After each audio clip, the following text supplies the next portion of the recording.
Good afternoon, everyone, and welcome to CRDB Bank Group's investor briefing, where we will be presenting the bank's half-year results.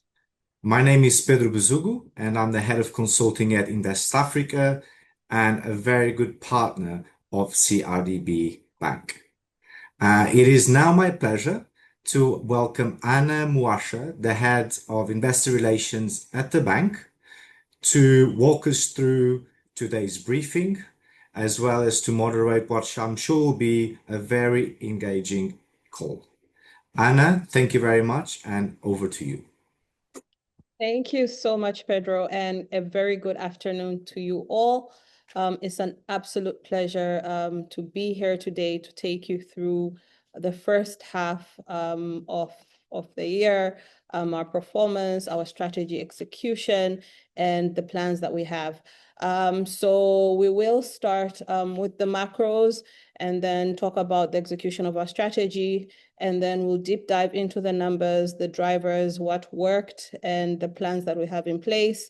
We will look at the shareholder, the stock price, as well as the shareholder registry evolution over time.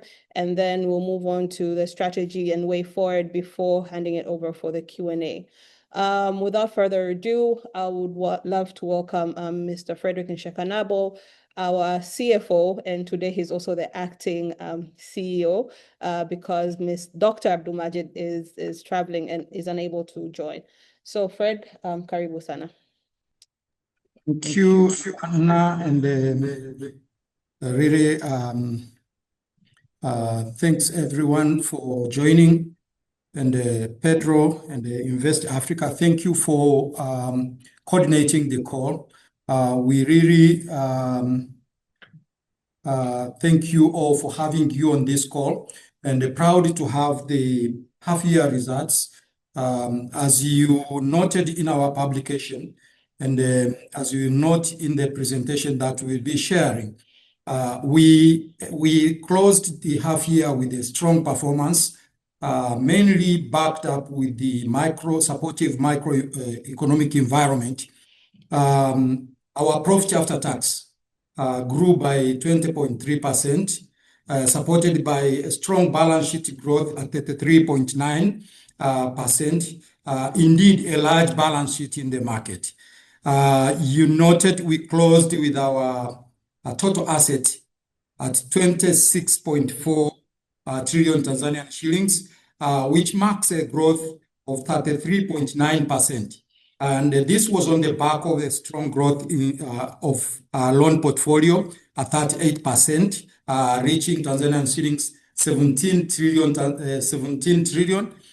supported by a strong growth on deposit, which grew by 36.5%, reaching 18.5 trillion Tanzanian shillings. We continue to maintain a very strong net interest margin at 7.6%. Our cost-to-income ratio closed at 43.2%, and we maintained a quality portfolio at 2.4%. Our cost of risk were maintained at 1.1%. We maintained a healthy and a strong capital position at 14.6%, a core, and a 16.2% total capital. Just on the macroeconomic environment, as highlighted, we continue to operate in a supportive macroeconomic environment, particularly the local market. Despite all the disruptions that are coming from the global market, we saw the market volatility coming from the Middle East tensions. But nevertheless, the rest of the macroeconomic continue to remain strong. Our Tanzanian GDP growing at 6%, Burundi GDP growing at 4.1%. DRC continue to maintain a resilient economic growth with overall inflationary trend in the market we operate. Tanzania inflation was maintained at 4%. We note an improvement in the Burundi market with easing in the inflation closing at 18.4. And the inflation in DRC Congo as well continued to improve, moderating at 2.9. We saw again a very strong growth in terms of the M3 expansion, but also the credit expansion to the public sector, to the private sector. In terms of our market leadership, again, we have been operating in the market over 3 decades, and we operate across the region.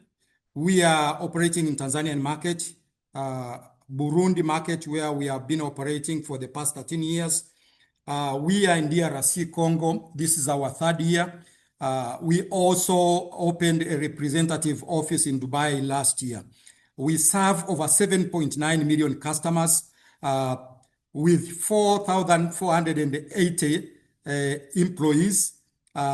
We serve our customer of over the 243 branch network, 736 ATM.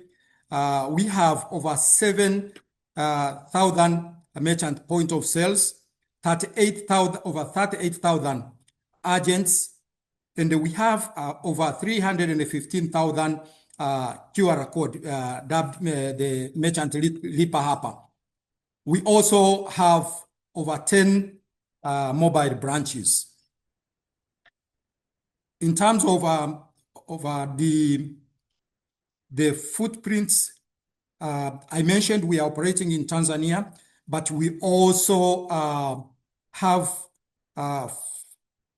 2 subsidiaries which are operating, one operating in Burundi, owned 100%. Our subsidiary in DRC Congo, we own 55% with a strategic partner. And we also have 2 non-banking subsidiary, our insurance, CRDB Insurance Company, and the CRDB Bank Foundation, both owned 100% by CRDB Bank.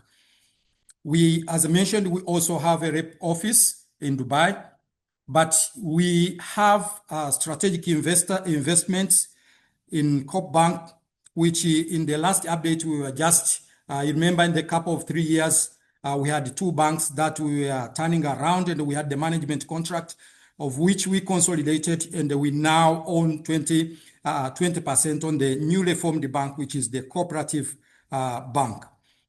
We have an investment in Tanzania mortgage refinancing. We also have invested in the Dar es Salaam Stock Exchange and then the Afro Exim Bank. So looking at our strategy execution, as mentioned, we had the positive results from the perfect execution of our 5-year strategy, which started in 2023. We are on the 4th year of a strategy execution with many pillars on reinforcing the business, growing the business, and the future-proofing the business, mainly focus on people, planet, prosperity, and the partnership. We are glad we have been able to perfectly execute our strategy, and we have seen a strong momentum in terms of our core business segment growth. We have a strong cross-border. We had a strong quarter in terms of the cross-border business execution. We revamped our digital channel in terms of our subsidiary business. Our DRC Congo was able to break even ahead of the projected period, which was 3 years. Glad that during the quarter, you will note we were able to close with a positive contribution from our DRC Congo. And overall now, all our subsidiaries are contributing, have a positive contribution to our profit.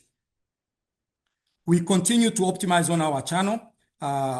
We migrated our credit processing platform and improved our operational efficiency. We continued to improve our payment platform and improved our turnaround time from 3 days to 10 minutes. We improved our digital payment platform on the wallets, and which has a strongly translated into the volumes and improved our customer experience. In terms of the ecosystem, again, we are able to improve our credit offering scoring capability on our SME platform. We are able to digitize our onboarding on the government accounts by enabling the straight-through and the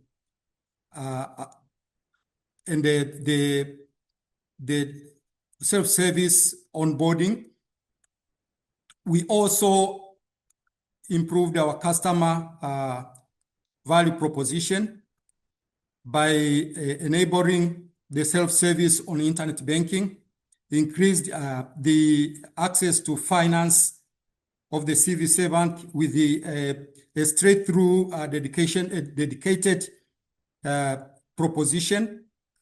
We're able to forge more partnership with some of the corporate customers in the market, like the CCBRT. We also were able to finalize the partnership with some of the university, where we launched our Imbeju startup challenges and supported over 1,000 students and the graduates. So in terms of the recognition during the quarter, we're able to receive a couple of recognition from various local and international institutions and partners. We received the best regional banks in East Africa from the African bankers. We were recognized as the most prestigious Islamic banking window from the East African Public Service Awards, just to mention a few. So with that highlight, I'd like to move to the financial performance. As highlighted, a quite strong performance backed up with the disciplined strategy execution. We're able to grow 33.9% growth in terms of the balance sheet, just on the back of the strong growth on customer deposit, growing at 36.5%. Our loan portfolio was growing at 36.4%, and our government security growing at 85.7%. Overall, as you could see, our subsidiary continued to post a very strong and a positive contribution to the parent. Overall, in terms of the balance sheet, our DRC subsidiary contributed 11% of the total asset of the parent. Our DRC contributed 2%. Insurance subsidiary still with a very small contribution, but mainly from the nature of the business, they don't strongly contribute to the asset buildup. So when you look at the total asset in terms of the balance sheet, largest balance sheet in the market at 26.4 trillion, just reflecting when you look at the CRDB Bank balance sheet and you compare the rest of the peers, you could note there is a significant gap, just mainly supported by what we see in terms of the credit expansion in the market. As you noted, again, the credit expansion to the private sector is growing at above 20%. And you could see our credit is growing at 38.4%, closing at 17 trillion Tanzanian shillings, which is, again, the largest or the highest growth in the market. So when we look at the portfolio diversification, we maintained a very strong balance sheet and a very strong portfolio, well diversified across all the key sectors. You could note our portfolio distributed of the major or the key economic sectors, mainly consumer lending, which is personal lending, contributing 30%, agri 23%, trade 17%. And then the remaining of the sector, again, you could see 5%, transport and communication, financial intermediation 5%, and the others contributing 20%. Our corporate retail portfolio remained at 47%, 47%, which is corporate, and the 53% retail percent as we are closing the quarter. But again, when we look at the currency diversification, we continue to maintain a strong diversified portfolio in terms of the currency. Over 75% of our portfolio maintained on the local currency. So in terms of the sector distribution, in terms of the portfolio quality, as you could see, as we are closing the quarter, you could again note the major NPL contributors are coming to the major portfolio exposures. Agri around 33%, consumer lending, which is personal lending, 31%, 18%, which is trade, again aligned with the portfolio distribution that you are seeing on the balance sheet. When we look at the customer deposit distribution, again, you could see we maintained, as mentioned, we maintained a very strong growth in terms of the customer deposit, which is, again, the key source of balance sheet funding, closing at 18.5 trillion. But when you look at the distribution, we maintained a very strong CASA, and you could see a distribution in terms of the quarter growth in terms of the deposit, with the major contribution of the growth coming from the CASA, demand and the saving deposit. Just in terms of the main distribution, the main contribution of our profit, as highlighted, we recorded a very strong growth in terms of profit.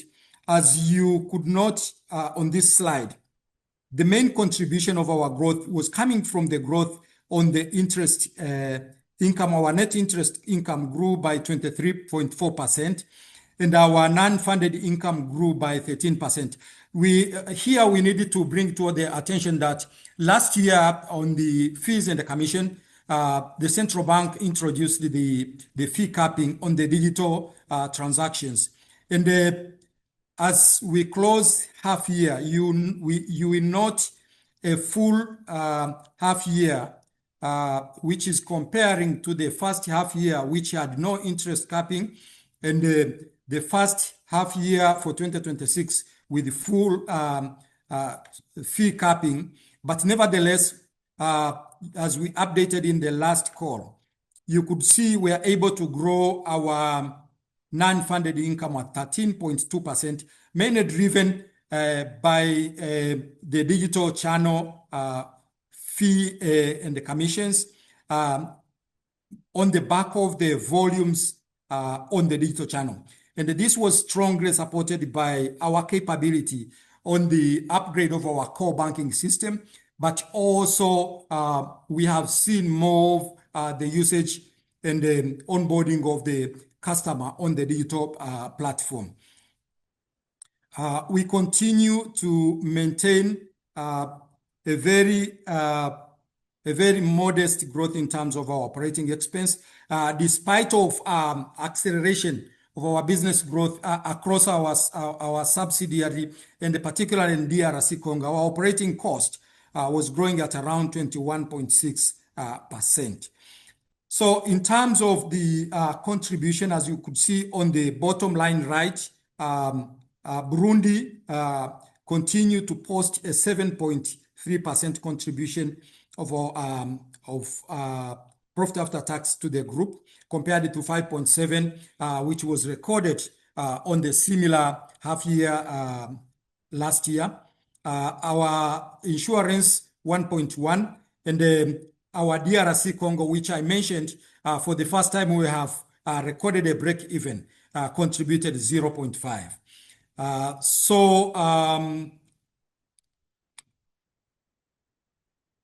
In terms of the net interest income evolution, as you could see, one of the key things to note on this slide is, despite of the growth on the interest income, we continue to see our net interest margin being under pressure, but by what we see in terms of the cost of funding. Our cost of funding during the quarter continue to expand. You could see our cost of fund grew from 3.3 to 3.5, mainly coming from the competition we have seen in the market. In the last update, we highlighted on the development in the market, where we have seen some of the collective funds causing pressure in terms of deposit mobilization in the financial institutions. We also have seen more of the activeness in terms of the local investors on the capital market, particularly on the stock exchange, and that actually has pushed more of the funding cost for those who have liquidity, the pension funds, but also individuals demanding more interests on the deposits. So you could see what has actually has been the development in terms of the funding cost. Nevertheless, our key focus has been growing more of the customer deposit, reaching out the areas where we have seen actually our capability to mobilize small deposit, but sustainable, affordable deposit. And you see the growth that I have highlighted in terms of our CASA, particularly on the saving deposit, is from the capability to collect and mobilize deposit through our agents channels, whereby we have seen small deposit coming from small deposit.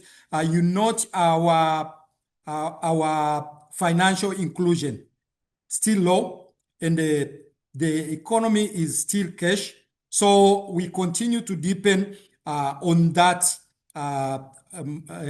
that landscape to make sure that we are able to onboard more customers on the financial services, but also being able to mobilize deposit from those areas where we use not to see. If we had to slice the deposits that are coming through our agents banking, as I mentioned, we have over 38,000 agents across the country. You could see our strong capability to reach out and being able to tap on the market potential or market deposit, which are still not in the financial services. So that actually gives the assurance of the bank capability to mobilize cheaper deposit and mitigate the risks of mobilizing expensive deposit from the other institution. You note, as from the previous slide, we have seen more deposit growth in terms of the fixed deposit, core deposit, and these are mainly coming from the pension funds, collective fund schemes, for collective schemes who mobilize deposits from individuals but come to fix them in the commercial banks at a higher interest rates. In terms of the non-funded income, again, you could see, as I highlighted, a strong contribution and strong growth. But nevertheless, you could see a very strong contribution from the non-funded income. Fees and the commission on the non-funded income contributing a significant portion of our non-funded income. Our FX, again, contributed a very notable contribution to our non-funded income. Nevertheless, below the last year. Last year, when we were giving the update, you could note that we had taken advantage on the market movement on the exchange rate that happened during the first half of the year, the first quarter of the year in 2025. From the macroeconomic update, you note our T-shillings against the dollar for half year has been stable. Therefore, it is the main explanation on the FX income that you see in there. Other operating income, again, a notable contribution on our non-funded income. So in terms of our operating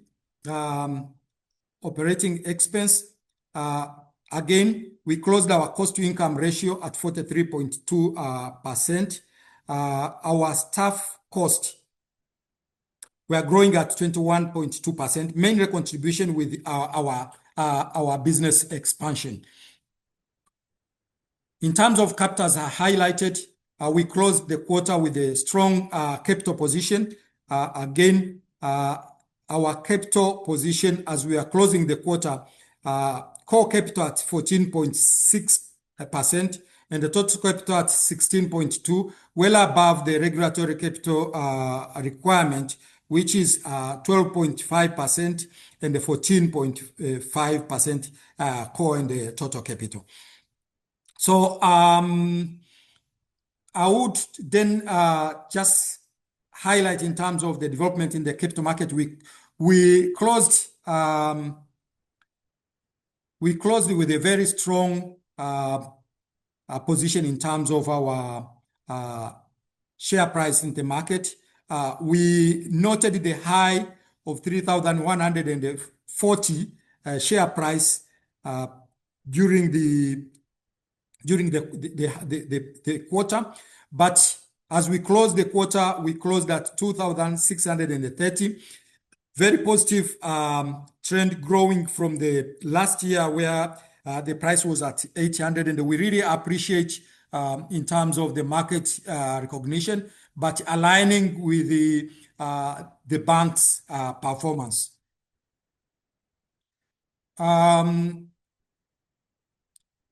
Just update in terms of the shareholding. Overall, no much has changed, just a slight change in terms of the shareholders' shareholding during the period. You could note Danida continue to remain our large shareholder at 21%.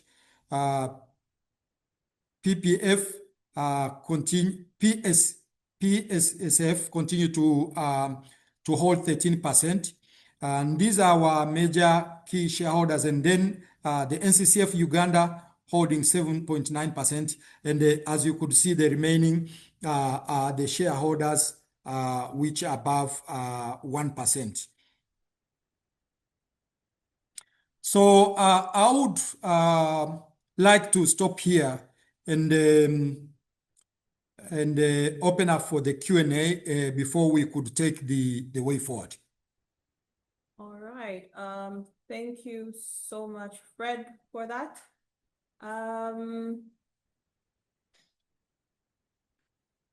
Now on to the questions. I see there are a few questions. And I will start with the first one from Boke.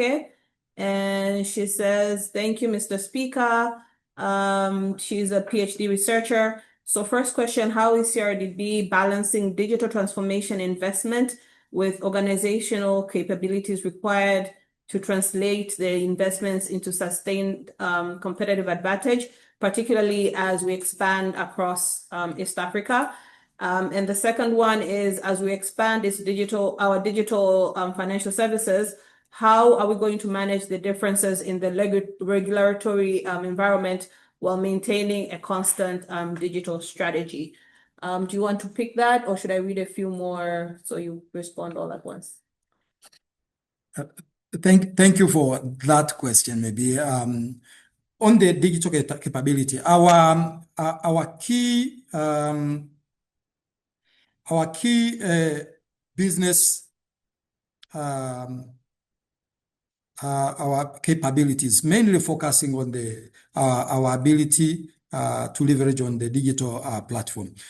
We have been consistently investing on the digital platform, enabling our digital capabilities. And from the update we mentioned, we have been investing above 60% of our capital expenditure to enable our digital capability. One of the core projects that we have been undertaking over the past 3 years has been implementing the new core banking system, enabling our suites, but also investing on the state-of-art data center. That has enabled our platform in terms of the digital platform, but also our capability to save and scale our business. We also have been cognizant of the risks that are coming with the digital business transformation and the digital environment landscape on the cyber security. We also have been strongly investing on our cyber security. Our cyber security maturity level to date is at 4.2, and that actually confirms our readiness in terms of securing our customer and making sure that we have a very robust and secure environment to support and save our customer. We have been investing in enabling our customer to do self-service, self-onboarding through our digital network and the digital platform. We have a very strong mobile banking, a very strong and robust internet banking. We have the largest network in terms of the agents banking, which all these channels help us to serve our customer through the digital touch points. A very strong, again, QR code platform dubbed Ripa Hapa, which I mentioned, over 300,000 QR codes in the market. All this ecosystem enables us to be the strongest bank to provide the digital solutions and the digital platform for the financial services in the market we operate. We are rolling out the same in the other markets that we operate: DRC Congo, Burundi. You could note in DRC Congo, the population is we have a large population, but with very challenging infrastructure. So our main strategy and the focus is enabling the digital platform service in that market and rolling out the service where customer could save themselves, understanding the main challenge in reaching these customers in terms of the physical infrastructure. But nevertheless, we continue to roll out the physical support system the branch network. To date in DRC Congo, we have 5 branches.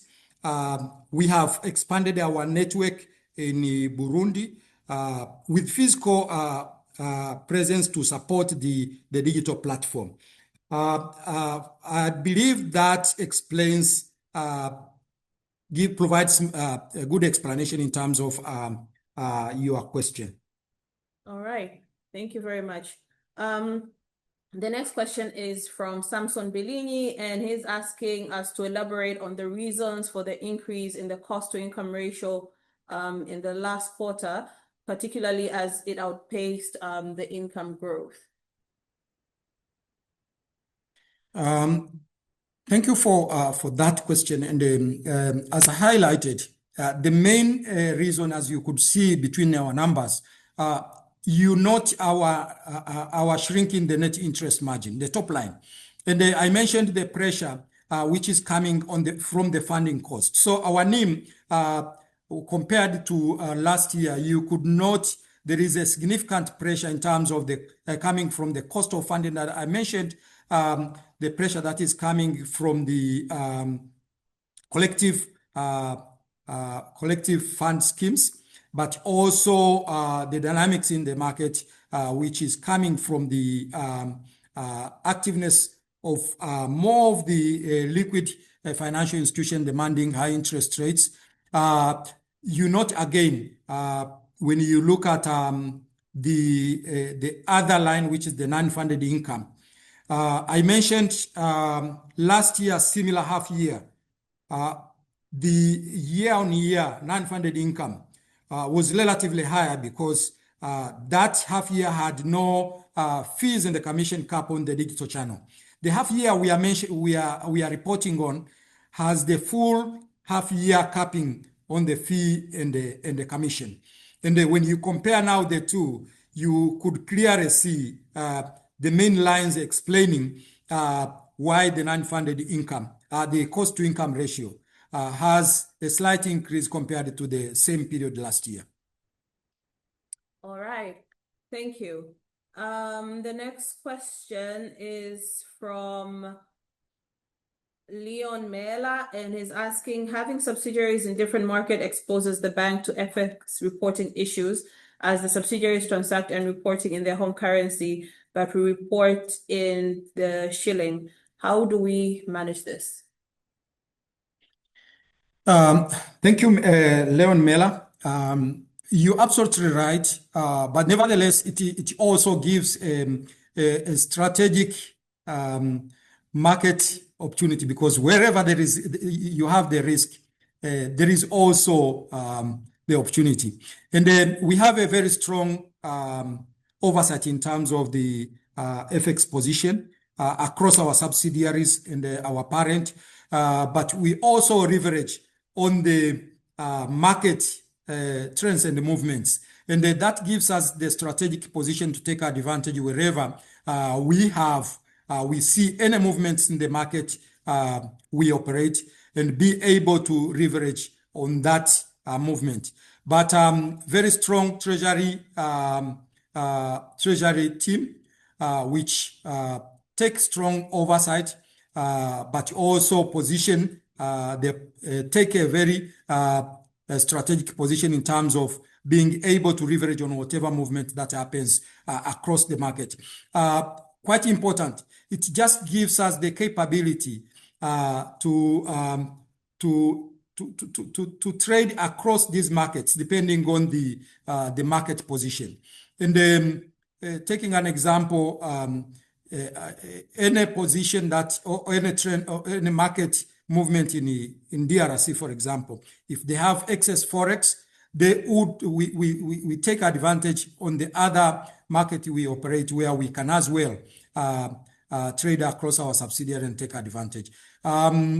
Yes, it is a risk on the FX currency, because each country is reporting on their respective currency, but a close monitoring and the mitigation tools have been put in place to make sure that we are well covered and we take any we take positive advantage on whatever movement that is observed in the market. That's why we have dealers in our treasury rooms. All right. The next question, and please keep the questions coming. The next one is from Fortius Rutavingwa Shikamo, and he's asking, where do you see the short to medium term loan growth given the less accommodative policy stand by monetary authorities and actually raising of the CBR that's the central bank rate, with imported inflation still posing a threat to our economy? Allow me maybe to give the position as I would be talking about the future outlook. But we take note of the development in the CBR and likely to have the impact on the NIM. As I mentioned, our key strategic focus has been on the key sectors that has very strong yield. We focus on SME, MSCs, women and the youth. Consumer lending, as you noted, is one of the highest growth, but also one of the highest yield portfolio, and with the lowest credit risk. We also take note with this development, likely we would see pressure in terms of what customer would be expecting from the banks. But nevertheless, with what I've mentioned, our key focus to mobilize affordable, cheap deposits gives us a better advantage, but also our advantage to operate across the markets. We have also signed up strategic partners and the capabilities where we could also source alternative fund. You have seen the list of partners that we have in our list, where we have our capabilities to source funds across, but also that gives us our capability not only focus on the funded income, but strategically focus on the non-funded income that do not necessarily require strong or expensive funding. We strengthened our syndication unit. As I mentioned, we have strengthened with the upgrade of our core banking systems.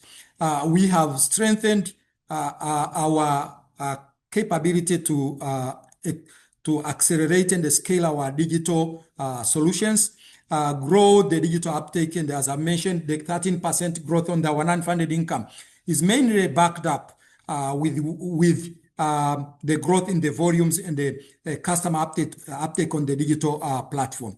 I mentioned we have a very strong mobile banking solutions, agents banking, and the internet banking. These three actually are the key drivers of our non-funded income. So looking at that,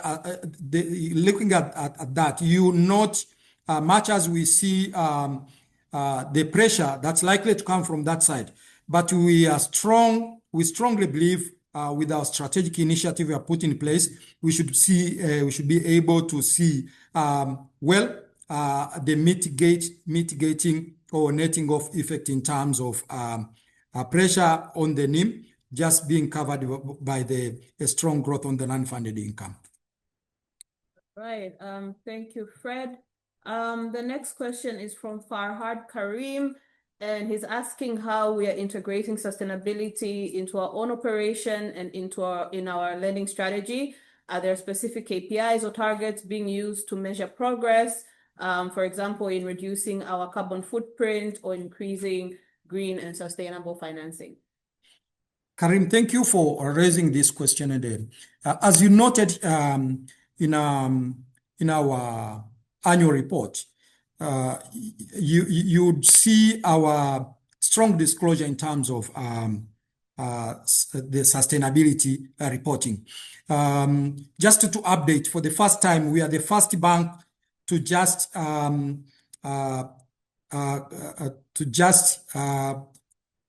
report on sustainability with a detailed disclosure on our annual report, but also area adopter in terms of the IFRS S1, S2, that is coming into effect next year. You would be seeing our publication in terms of the sustainability report, which is coming next month. But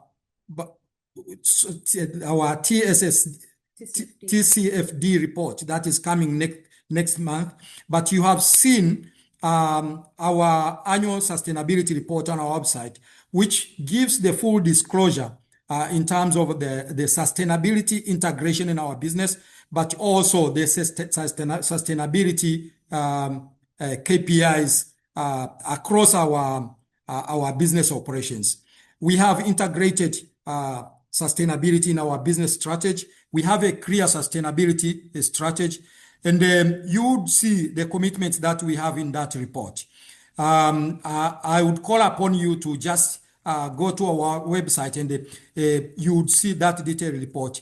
As you see, we have a clear roadmap, a clear KPI, and we have the clear area of focus in terms of the SDGs.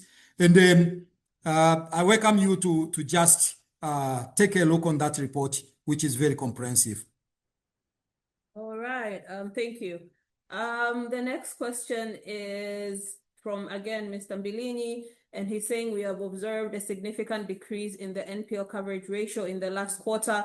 Could you please elaborate on the reasoning behind this trend? Thank you, Mr. Mbilini, and thank you for that compliment. Again, the NPL at 2.4 is mainly a result of what we have been communicating. We have been consistently investing on improving our credit monitoring systems, the onboarding systems, but also the credit monitoring and the supervision. We enhanced our teams in terms of the credit department, being able to build the capability in our branch network teams. That has given us a very strong and a robust credit quality and credit quality oversight, but also the digitization and the improvement on the automation of credit onboarding processes. The 2.4% NPL is a result of all the initiatives that we have been communicating, and we now see the results. In terms of the NPL coverage, you could see a slight decrease compared to what we reported in the last quarter, just mainly because of one of the customer that had a significant provision we had to write off during the quarter in line with the regulatory requirement. As we have been updating, the regulations require a write-off of any non-performing loan that has been on non-performing category for 4 consecutive quarters. We have one of the largest customer, mainly in agri, which we had to write off and significantly reduce the non-performing loans. But we have few entrants that came into non-performing, but again, they have very strong collateral coverage. When you take the two, explains the decrease that you have seen. But we continue to focus in terms of close monitoring to make sure that we have adequate NPL provisioning in line with the regulatory requirement and the standards. All right, thank you. The next one is anonymous, and they're saying that our quarterly submission indicates that our off-balance sheet items have expanded exponentially in the quarter. How have these affected our capital position? Is it covered by cash or government-backed guarantees? And what is the pricing for these, as we haven't seen the same growth in our non-funded income? That's a very good observation, and I had skipped just to mention again. As I mentioned, our operation across the market gives us the capability to originate, syndicate, but facilitate financing of big tickets in the market. As you know, you all noted during the quarter, there have been a shortage of oil importation, and we took advantage of that in partnership with the government to finance the importation of oil with the back-to-back LC. And that has a zero risk-weighted asset.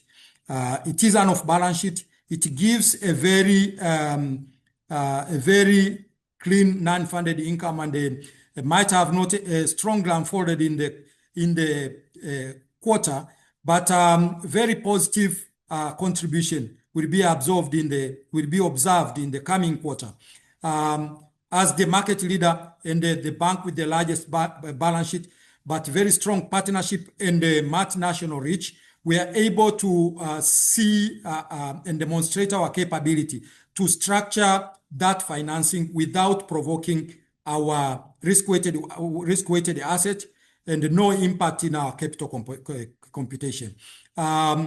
We are able to leverage on our presence in our Dubai office, representative office, jointly structure the financing, and you see now the results, and expecting to see more of the direct financing on our balance sheet, but with a strong non-funded income impact.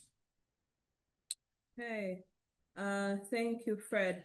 The next question, also from Anonymous, is CRDB planning to expand into other African markets?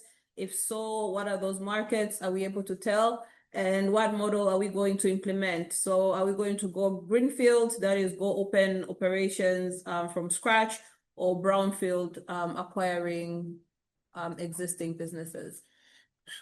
Thank you. Thank you for that question. As I highlighted on the slides, one of the strategy execution during the quarter, I highlighted on our break even on our all subsidiaries. Our key focus, as we have been updated, is our cross-border expansion across African market, East, Southern, and Central African market. Our expansion in the Middle East, our expansion in Asian market, and the European market, and the China market. These have been our key area of focus, and we continue to execute the strategy. One of the key things that we have been doing over the last quarter, we continue to do the due diligence in these markets, and keep tuned. We will be coming back to you with what's next expansion shortly. I will not mention, I've just mentioned the market we are eyeing, and that we have been communicating in the last engagement. I can assure you our execution has been on track, and we keep you updated as soon as we close the deals. The approach in the previous cross-border expansion, we have been using greenfield just because of the markets that we have been going. Like the next expansion, Key focus, we prefer acquisition, given we find an appealing opportunity. So we continue with the due diligence and the market that I've mentioned, and then as we expand to the other new market, you would observe where there are opportunity of acquisition, that forms our priority. If there are no opportunity for acquisition, then if the market presents the greenfield opportunity or the branded opportunity, other branded opportunities, would update you on whatever happens at that point. I think that's as much as we can share. The next question is from Tarek Karam, and he's congratulating us on very strong loan growth. We're well ahead of our full year guidance. So should they expect a slowdown in the second half, particularly given the weaker funding mix, the NIM compression, that's the net interest margin compression, and lower capital ratios? What's the overall balance sheet appetite at this stage? Thank you. As you see, Tariq, thank you for that. As you see in the guidance slide, which I will shortly share, slightly slowed down, as you mentioned.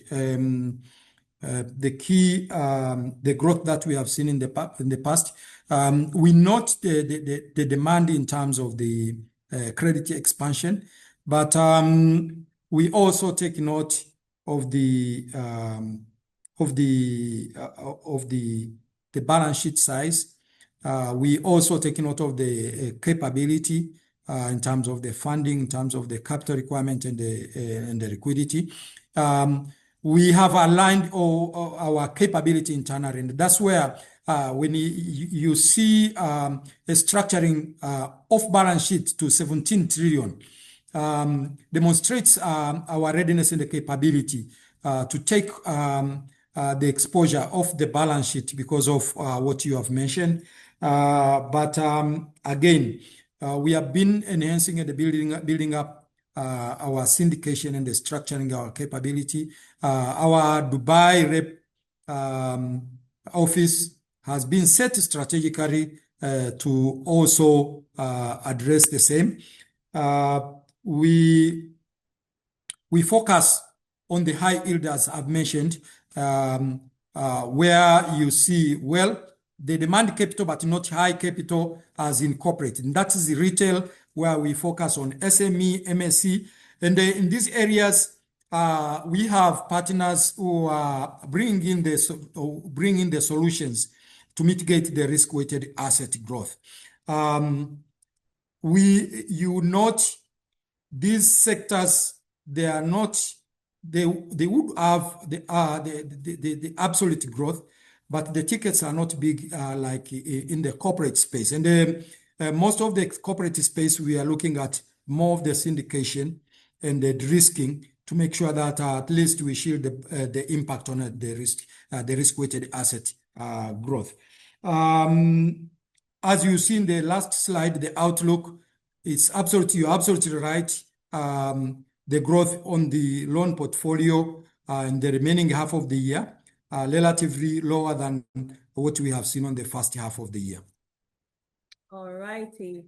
Thank you. There's a question that was asking about interest income, interest expense. We covered that earlier, and I believe the recording will be available later. So Mr. Momburi, please look for a recording. I think I'll do a few more questions before we wrap it up and do the way forward. So one is from Albert, and he's saying great performance in the first half. How do we plan to maximize the digital systems to reduce the cost to income ratio? Is it realistic to target a cost to income ratio of around 38%? As you noted, and there may be one thing that I have not mentioned, if you could go back on the slide that was highlighting on the cost to income ratio. You look at the bank cost to income ratio is at 40%. And that's mainly, can you go back on the slide that was showing the cost to income ratio? And that's mainly coming from what we have been communicating.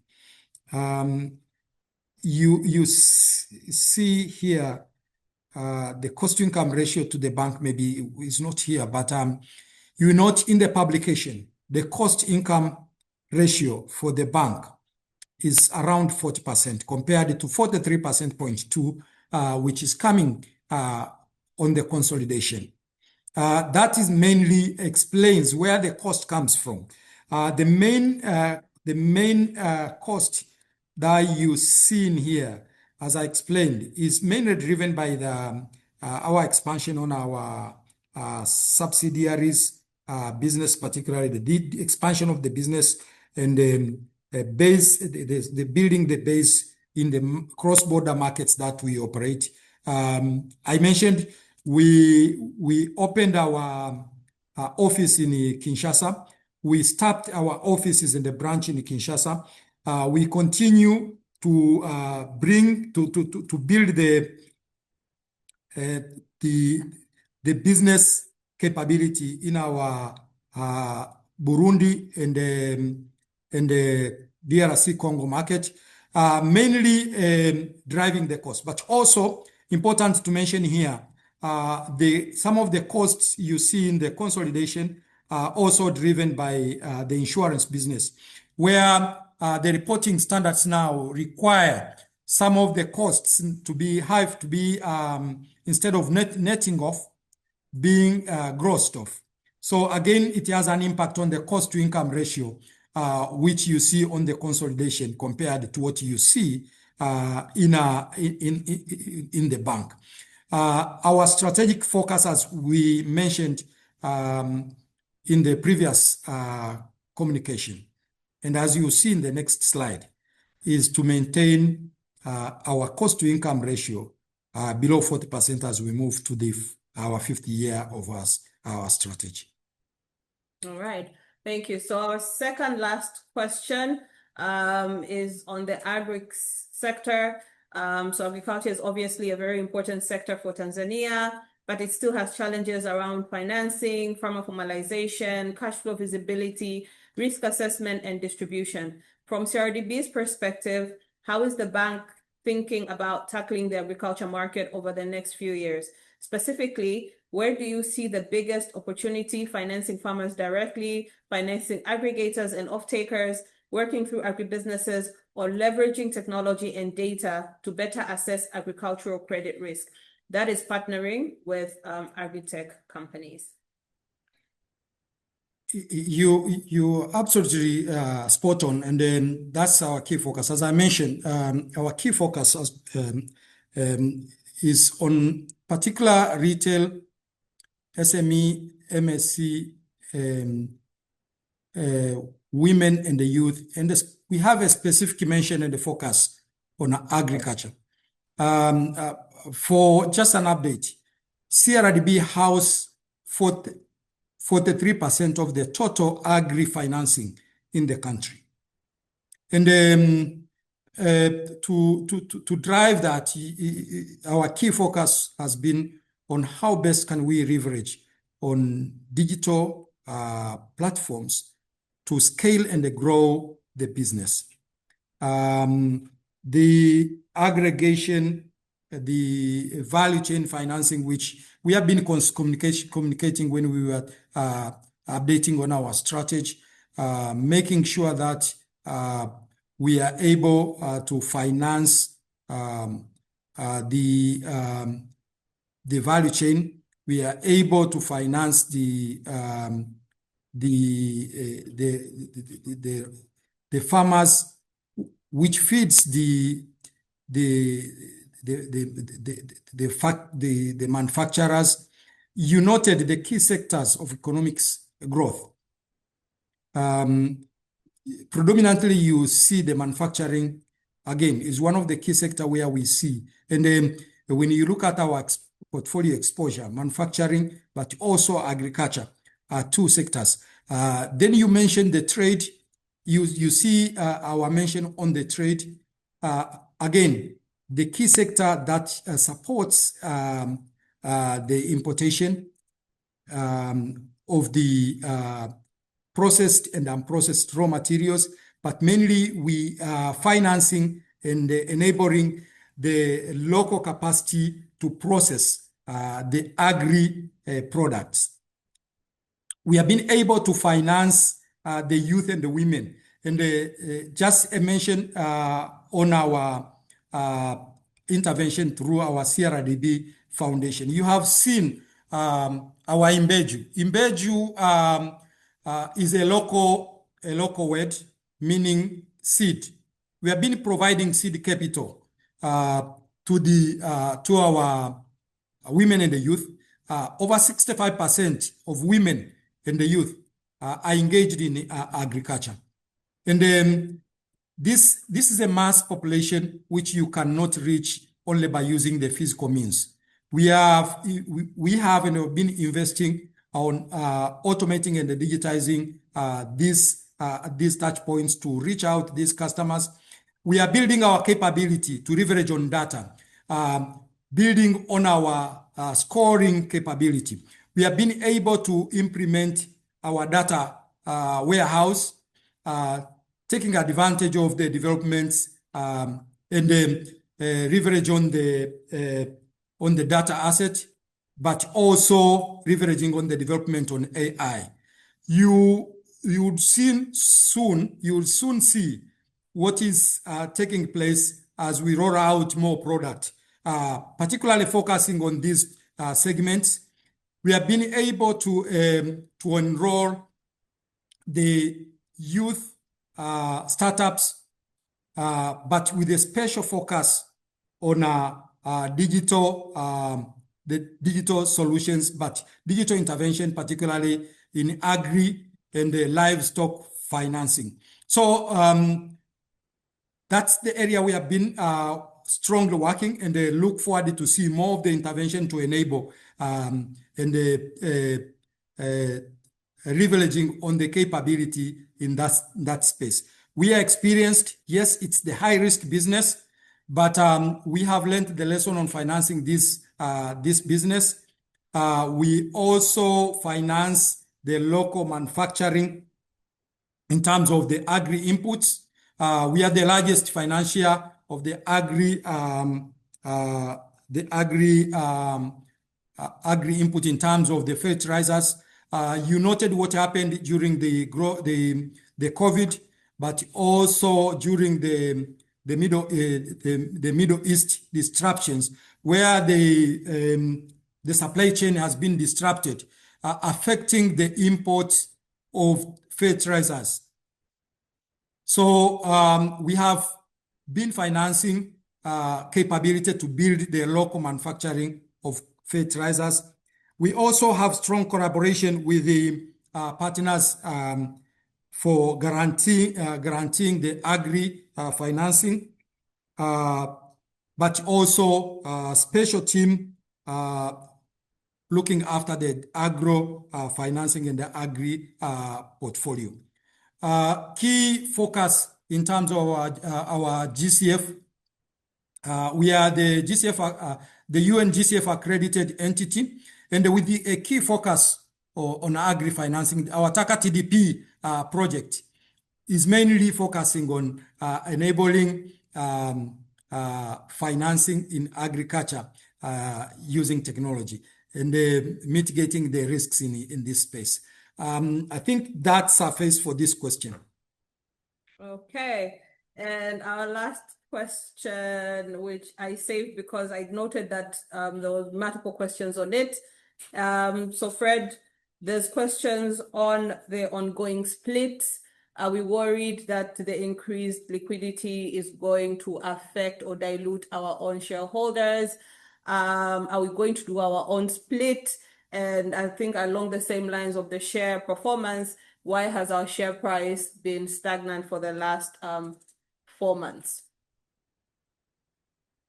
It's quite interesting question. I know you are all investors on that space, and I would not like to speak for the split because we have not splitted our share. and we are not intending in the short period to split, maybe in the next 1 year to split the shares. Of course, there have been good reason for those splitting to split their shares, which is not the case for our share. We have seen CRDB share being the most traded stock in the capital market. And if you look at the volumes, you could really agree with me that CRDB has actually been the key driver. That's coming from its capability from the shareholding ownership. You look at the number of shareholders and the diversification of the shareholders. In the last 5 years, we had 36,000 shareholders. To date, we are over 100,000 shareholders, and that is the largest shareholding base in the market.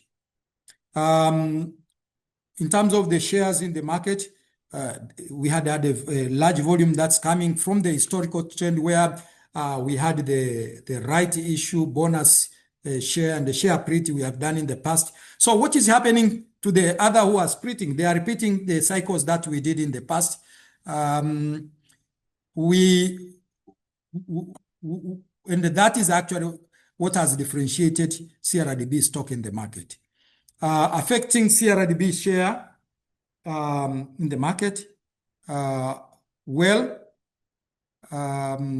I believe investors are using proper information and doing proper analysis on the stocks and the value, the returns, and the future prospects.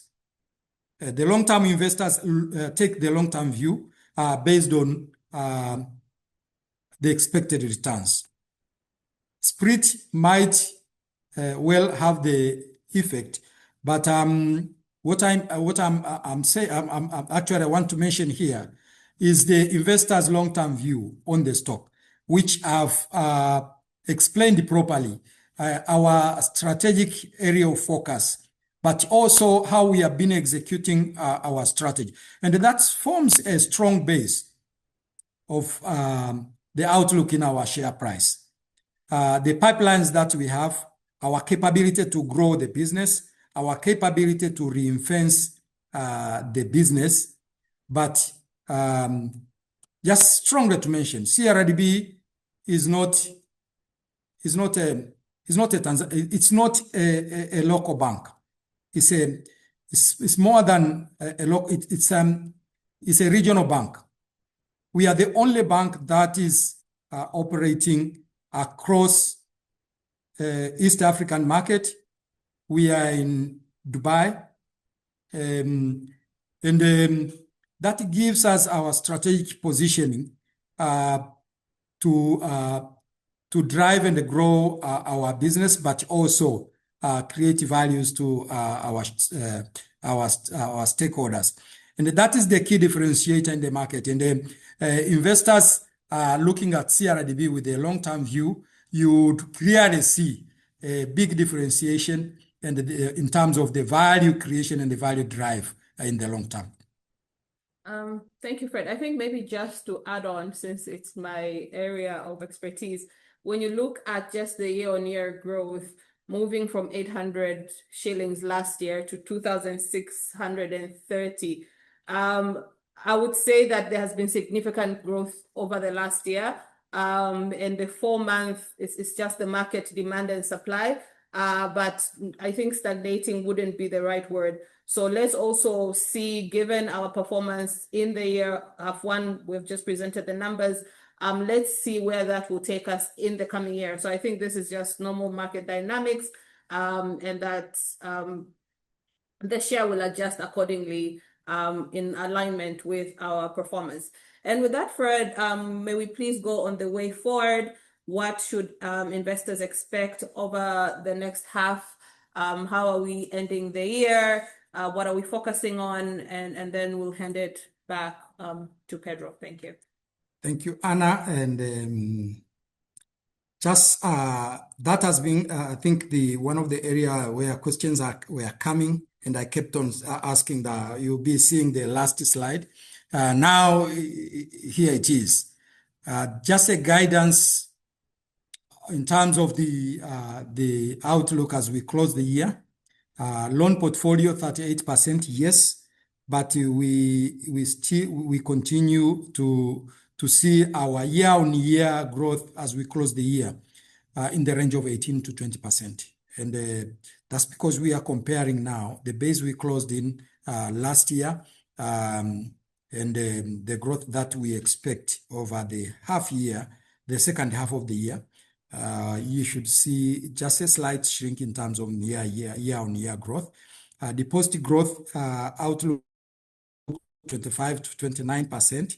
Again, you could see what we have highlighted in terms of the M3 and a fair comment in terms of the market liquidity and the cost of funding. We are cautionary and they continue to monitor the market and make sure that we are able to fund our balance sheet using the less expensive deposits, but taking note of the M3 expansion in the market.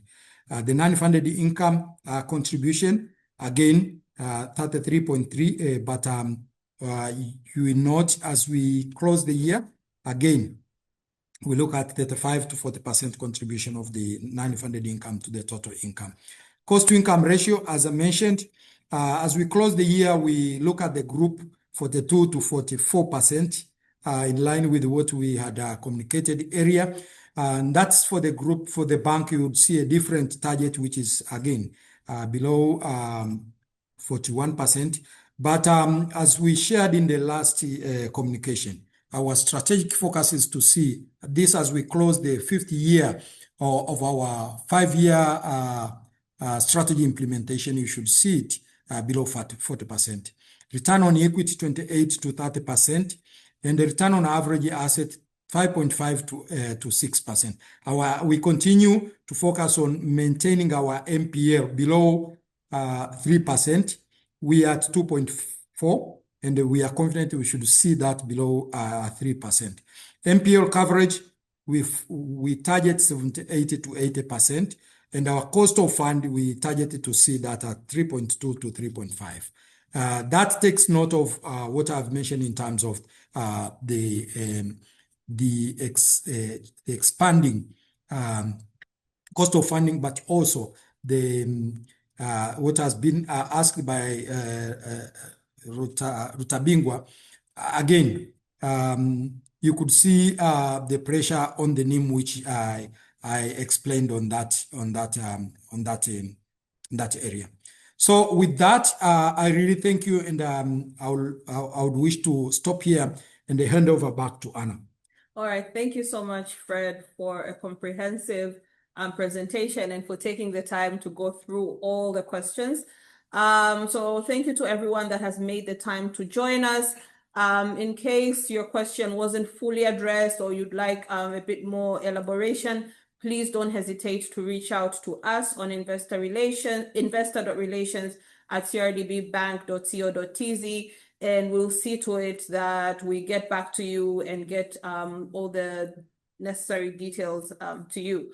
The presentation as well will be available on our investor relations website, so you could also go through that. And again, if there's anything that needs clarification or you feel you didn't ask or we didn't quite respond to the question you wanted to ask, please don't hesitate to reach out. Thank you so much for taking the time. And with that, I'll be handing it back to Pedro. So thank you very much, Anna, and thank you very much once again, Pedro, Fredrick, you are on mute. I hope you can hear me now, but thank you Pedro, very much. you are. Go ahead, Pedro. Fantastic. I was just wanted to thank you all and very much for that forensic presentation, Fredrick. And Anna, indeed, we also as Invest Africa will make sure to share all the documentation with all the participants. And once again, the recording will also be available in case someone was not able to stay with us for the whole investor call. And again, on behalf of Invest Africa, thank you very much for joining, and I'm sure we'll be seeing each other very, very soon. Thank you again.